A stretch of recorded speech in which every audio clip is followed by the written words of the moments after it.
இன்றைய நற்செய்தி யோவான் 13:31 முதல் 33, 34 முதல் 35 வரை. இயேசு தம் சீடர்களிடம் கூறியது: இப்போது மானிட மகன் மாட்சி பெற்றுள்ளார். அவர் வழியாக கடவுளும் மாட்சி பெற்றுள்ளார். கடவுள் அவர் வழியாக மாட்சி பெற்றாரானால் கடவுளும் தம் வழியாய் அவரை மாட்சிப்படுத்துவார். அதையும் உடனே செய்வார். பிள்ளைகளே, இன்னும் சிறிது காலமே உங்களோடு இருப்பேன். நீங்கள் என்னை தேடுவீர்கள். நான் யூதர்களிடம் சொன்னதைப் போலவே இப்போது உங்களிடமும் சொல்கிறேன். நான் செல்லும் இடத்திற்கு உங்களால் வர இயலாது. ஒருவர் மற்றவரிடம் அன்பு செலுத்துங்கள் என்னும் புதிய கட்டளையை நான் உங்களுக்கு கொடுக்கிறேன்.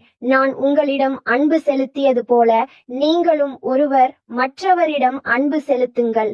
நீங்கள் ஒருவர் மற்றவருக்கு செலுத்தும் அன்பிலிருந்து நீங்கள் என் சீடர்கள் என்பதை எல்லாரும் அறிந்து கொள்வர் என்றார்.